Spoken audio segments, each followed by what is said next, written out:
batuan ada 3, tapi nanti penamaannya banyak sekali. Kenapa? Karena mineral itu ada 3.000-an lebih. Ada batuan yang berdasarkan penamaan berdasarkan mineralnya, ada batuan yang berdasarkan penamaannya ukuran butirnya, ya kan? Ada yang berdasarkan apa lagi? Fosilnya juga ada, ya kan?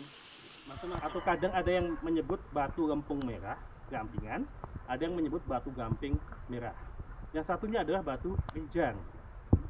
Kebetulan rijang. Oke, yang ini. Nah, coklat itu, ya dari tadi itu. Enggak kan? Sampingnya. Oke, ya kan? Berarti sudah ada yakin bahwa ini komposisinya beda kan? Pecahannya itu seperti kaca.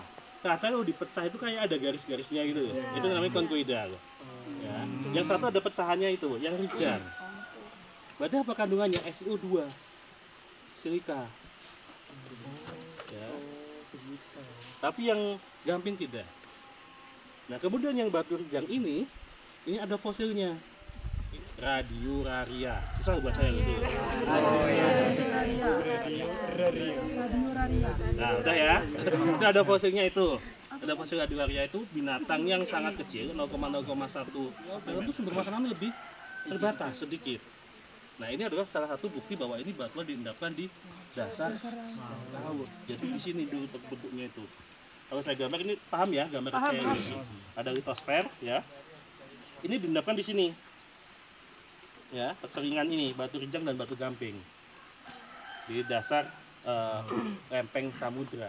Altim bagian utara, Altim bagian selatan, Kalimantan Selatan gitu. Ya. Ini tentang lokasi yang di sini. Kemudian itu menariknya secara bidang. Ya tadi kan satu satu, dia gelap, berarti dari lempeng samudra, ya kan? Kemudian dia keluar magma di sini ya, magma keluar. Kemudian ada kontak dengan air, ada tekanan. Air itu kan tekanannya dari semua arah kan, otomatis bentuknya kan bulat.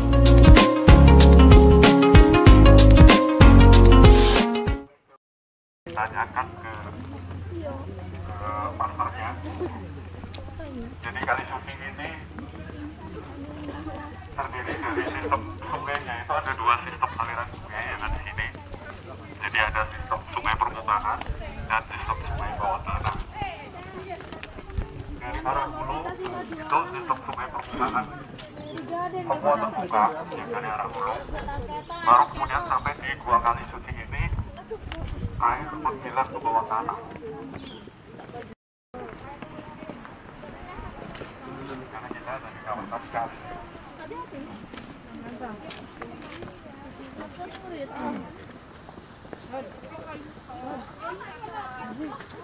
Nah, air udah kelihatan itu yang berwarna biru. Namun masih lebih tebal dibandingkan dengan yang di bagian barat. Jadi kalau dia dari struktur batu gamping sama tipe porosnya ada 3 tadi. Dari bagian barat adalah poligonal, kemudian yang tengah labili, yang bagian timur itu adalah residual cone. Kalau dia dari batu gamping sama struktur porositasnya. Kemudian kalau dari sistem hidrogeologinya, ini dibagi dari 3 kawasan.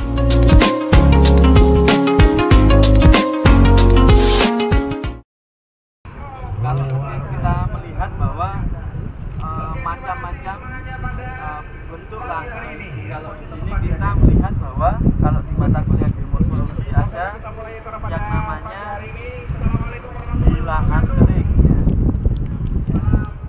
yang disebabkan oleh angin ya, aeolian. Ini adalah diperdayakan pada tahun 2014. Kenapa? Karena ini merupakan tempat yang khas, jadi memiliki keunikan. Bahkan di Asia Tenggara yang memiliki lahan pasir ya, atau dinamakan hutan pasir yang luas itu yang ada di Asia Tenggara. Kalau kita melihat flashback kemarin, pelajaran yang kemarin, kalau lahan kering itu terbentuk di sekitar lintang 30 ya, lintang selatan. Kalau kita melihat itu bahkan itu yang seperti apa, diperbankan itu adalah gundukan pasir yang seperti sabit ya, bulan sabit ya. Kalau kita melihat ke arah yang jeep itu ya, jeep itu bagian pucuknya ya, kemudian melingkar ke sini, ini kita di tengah di atas sebenarnya. Nah ini ada angin ya, kemudian sebelah sana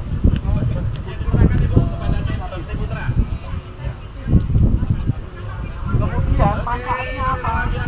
Manfaatnya itu ternyata ada manfaat langsung dan manfaat tidak langsung. Manfaat langsungnya, selamat sore semuanya. Itu bisa jadi digunakan untuk tempat wisata.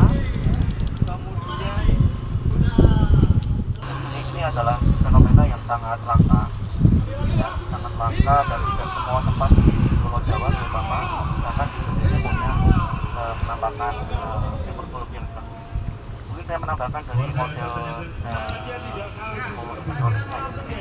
kalau saudara lihat pada diagram di samping kanan saya, ya, dari sini, ya, barang ini itu awalnya adalah sebuah gunung api. Jadi pada diagram yang paling kanan, ya, itu merupakan pertama kali munculnya gunung api di Pulau Jawa. Nah, di sini itu sebetulnya dulunya adalah sebuah gunung api.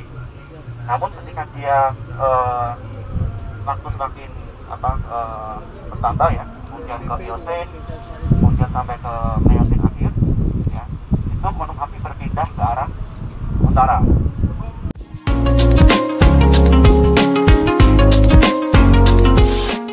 Ini kita berada pada formasi Sambi Pitu. Ya, jadi kita berada di warna yang ini, ya, yang agak terang ya, agak fresh seperti ini. Ya. Ini merupakan batuan sedimen ya, formasi yang berkaitan dengan batuan sedimen. Ya, batuan sedimen ini berasal dari gunung api purba yang ada di sebelah utaranya. Ya, ingat bahwa pembentukan batuan sedimen itu pasti akan selalu jauh dari hulu. Ya, nanti Anda tentukan batuan sedimen ini apakah masuk ke kategori batuan sedimen plastik ataukah sedimen organik. Ya, tentukan ya. Kalau dia plastik, silakan Anda ukur berapa ukuran bujurnya, kemudian masuk dalam kategori batu apa. Ya, jadi karena kita jauh dari hulu, ini adalah muaranya, maka inilah sebuah lingkungan pengendapan di sekitar pantai atau laut dangkal. Ya, karena gunung api purba tadi ada di daerah sini, di daerah utaranya itu sudah non aktif. Ya, kemudian pantainya itu di sini.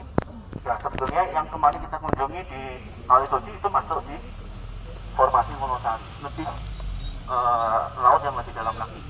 Ya. Ini pantainya, ini garis pantainya. Ya, nanti di Baron kita masuk ke laut dangkalnya atau yang lebih dalam lagi. Ya. Oke.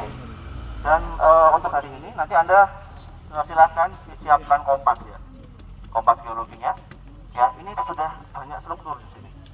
Ya, banyak batuan sedimen yang mana saudara nanti harus bisa menentukan kemana arah strike dan dipnya. Kemudian silakan tentukan apakah ini merupakan batuan sedimen plastik atau non plastik. Karena memang di peta sudah ada, memang di peta disampaikan bahwa formasi Sambi Pitu itu merupakan formasi yang terdiri atas batu pasir. Tapi tugas Anda adalah tidak hanya itu membaca, tapi sekaligus mengukur apakah benar. Ya. Dan ini kalau Anda lihat ya, yang Anda lihat di depan itu adalah fosil bioturbasinya. Artinya banyak fosil-fosil yang hidup di daerah pantai waktu itu, ya, di Miocene tengah.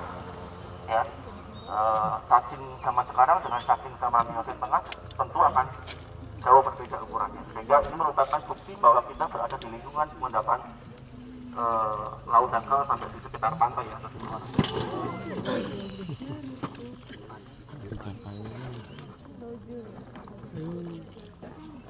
Ya, kemudian juga silakan juga buka di instrumen ya, bahwa konsep ya, Anda silakan buktikan bahwa konsep pembentukan batuan sedimen plastik pada lingkungan yang normal adalah seperti ini. Dia pasti akan jauh dari puncaknya, dari hulu atau dari pusat erupsinya. Ya, kita nggak bisa membandingkan antara di Kalingalang dengan Karangsambung, karena Karangsambung itu melang kompleks.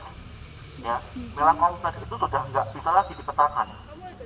secara polanya tidak seperti tempat lain. Tapi kalau ini kita bisa memetakan bahwa ketika puncak Lemang di utara, berarti pantainya di selatan. Nah, sekarang bedanya apa? Kemarin Anda ke Parangtritis, Anda melihat endapan pasir, endapan pasir atau pasir ya, gumuk pasir itu merupakan proses akumulasi pasir pada zaman modern. Nah, itu dia pada fase deposisi atau pengendapan ini ya, atau akumulasi. Nah, sekarang pasir itu sudah menjadi batu, artinya sudah ada perubahan fase dari deposisi ya, kemudian litifikasi dan diagenesa, pembatuan. Jadi pasir-pasir yang dulunya merupakan pasir pantai sekarang sudah berubah menjadi batu. Nah, tugas Anda adalah sekarang menentukan apakah batu ini merupakan batu pasir murni sedimentary plastik ataukah batu pasir karbonatan. Ya. Silakan cek dengan CL.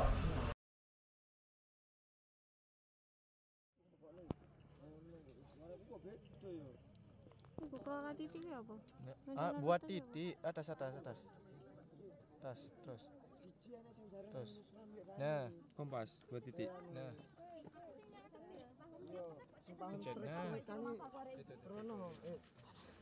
Ketinggian titik tapi dia. Foto aja Mbak ini. Iya, foto aja. Foto. Kita gangguan eta gak? Oh, sabar. Kurang ke kanan dikit. Kurang nggak sih? Lah kok 0, 5. Iya, deh. Kompasnya ada berapa, Rek? Tengah itu wis. Satu ini. Hah? 5. Ini berapa itu? Mana kilang? Yang ini kan yang dalam kan? Iya, berapa? 5. Sabar lah, Rek. Gak tepat tengah. Kita nggak bisa apa sejane kok cek enak lek cemanting lah. Jalannya berapa? Terus. Bentar belum ketemu tuh. Kelewat. Hop. 10. Yo. Mulai 10. Apa nih ini?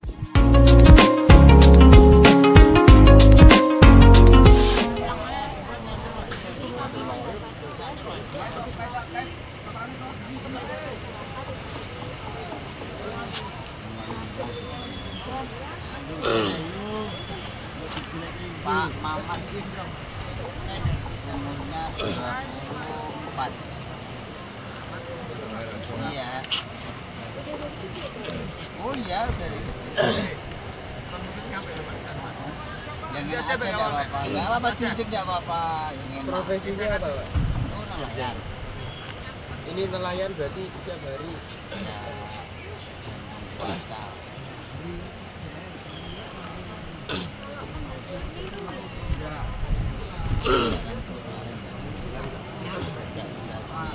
Gak tentu ya, karena satu hari dapat banyak, satu harinya dapat biasa.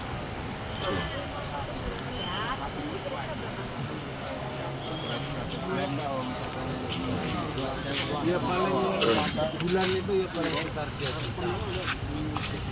juta. Bisa. Terus ikan yang paling sering didapat sama lagu di pasaran itu Tongkol. Tongkol. pasti selalu dapat ini. Iya, ya kita tuh musim atau puasa kalau pasang ikan lagi kalau awal ya jadi enggak setiap hari ada ikan tongkol Tapi paling sering iya Jadi nyaman wis.